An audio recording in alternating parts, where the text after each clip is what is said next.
Bonjour Christophe Deltombe. Bonjour. Merci d'être avec nous, vous êtes le président d'Emmaüs. Le maire de Nogent-sur-Marne a donc pris un arrêté anti-glaneurs, entre guillemets, ceux qui seront pris désormais en train de fouiller dans les poubelles pour tenter de se nourrir dans sa ville, eh bien seront désormais passibles d'une amende de 38 €. Ça vous choque ?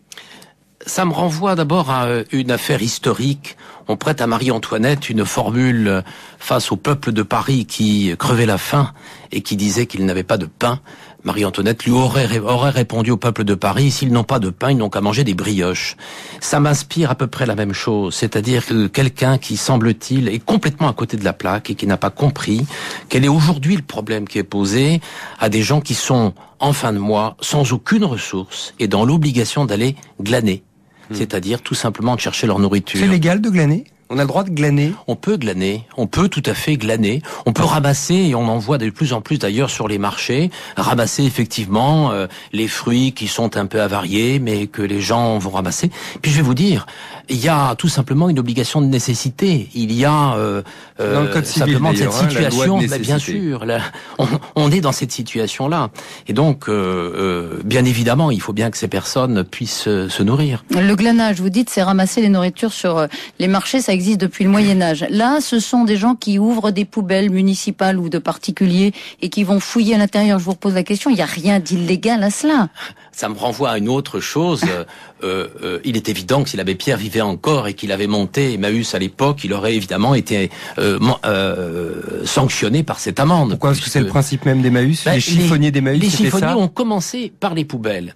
Ensuite, ils se sont entendus avec les chiffonniers qui exerçaient ce métier de chiffonnier parce que effectivement, ils leur prenaient en quelque sorte leur métier. Et donc, les chiffonniers d'Emmaüs sont venus ensuite des rippers, c'est-à-dire qu'ils ont fait des déménagements de meubles et récupération d'objets différents en dehors des poubelles. Mais enfin, malgré tout, ça a commencé comme ça. Et pourquoi ça a commencé comme ça ? Parce que c'était des personnes qui effectivement n'avaient pas des moyens de survie, que c'était le moyen de survie.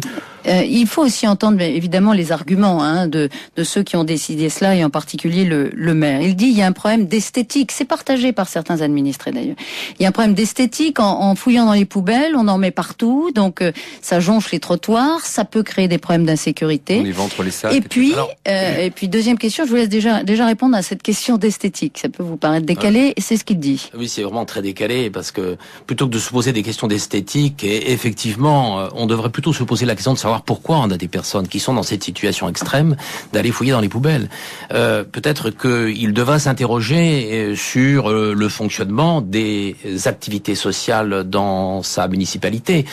Pourquoi y a-t-il des pauvres aujourd'hui ? Pourquoi aujourd'hui il y a 8 millions de personnes en dessous du seuil de pauvreté ? C'est pas le maire de Nogent qui peut résoudre ce problème. Mais le maire de Nogent, il fait partie de la société, il est solidaire de la société. Nogent-sur-Marne n'est pas un îlot qui sort de l'ensemble de la société française. Or, on voit bien, et on le sait, les chiffres sont là, la pauvreté s'accroît. On a 1 million d'enfants qui sont aujourd'hui sous le seuil de pauvreté. On a plus de 3 500 000 familles qui sont aujourd'hui surendettées, ce qui représente près de 7,5 millions de personnes qui sont dans le surendettement. Alors, s'il a des solutions pour ces personnes, son esthétique sera à ce moment-là sauvée. Il n'y aura aucun problème. Mais en attendant, il faut que ces personnes qui ont 300 € par mois pour vivre puissent s'en sortir. Monsieur Delvoye, membre de l'UMP, qui était ancien médiateur de la République, disait qu'il était effrayé de voir que de plus en plus de familles n'avaient plus 100 € en fin de mois pour arriver à survivre. C'était effectivement l'observation qu'il faisait. Alors peut-être que le maire de Nogent-sur-Marne, qui appartient au même parti, pourrait interroger monsieur Delvoye sur cette question. Mais c'est la faillite des services sociaux quand même, écoutez, cette radicalité, ces réactions... Je ne peux pas dire que c'est la faillite des services sociaux, ils font ce qu'ils peuvent. Malheureusement, les budgets sont en diminution, mais ce qui est surtout grave, c'est que on puisse avoir ainsi encore, je dirais, des comportements esthétiques lorsque l'on connaît une telle crise et qu'on a une telle pauvreté aujourd'hui en France. Il y a quelque chose d'assez... pas compréhensible, mais d'assez courant. La pauvreté, je veux bien venir en aide, je veux bien donner à Emmaüs, par exemple, mais je veux pas que ça se passe en bas de chez moi, Vous pas savez, dans mon jardin. Ben voilà. C'est quand même courant. On observe quelque chose. Et à la limite, c'est humain. Oui, on observe quelque chose qui est assez classique, c'est quand on veut créer un centre social, un centre d'hébergement, une communauté Emmaüs, par exemple, et qu'on commence à prendre des contacts, souvent, on a une réaction négative des populations environnantes en se disant, on veut pas de pauvres chez nous.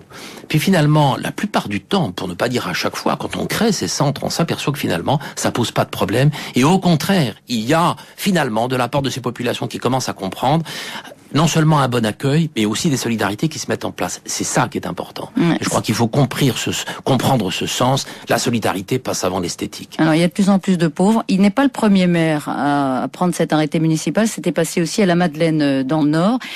Précédemment, vous sentez là qu'il y a une sorte de crispation des relations sociales, je dirais, en ces temps difficiles. Vous savez, ça a toujours existé, vous avez peur que ça y soit de plus en plus nombreux au 19e siècle, on disait classe laborieuse, classe dangereuse. N'oublions pas, on disait qu'aussi que la pauvreté et la misère, c'était finalement la cause, la faute de ces gens qui étaient tombés dans la misère, c'est parce qu'ils n'étaient pas courageux et qu'ils étaient paresseux. Malheureusement, on entend cette petite musique un peu désagréable de temps en temps, lorsqu'on va culpabiliser les chômeurs, lorsqu'on va culpabiliser les personnes exclues. Moi, je crois qu'il faut absolument combattre ce type de discours, se rendre compte que, en fait, il y a des sociétés, des phénomènes de non-solidarité et qu'il faut absolument remettre effectivement en place ces questions de solidarité. On peut en parler ensemble au 32-10. C'est un beau débat, un débat dont on peut se saisir aujourd'hui. Merci Christophe Deltombe, président d'Emmaüs, d'avoir été notre invité ce midi.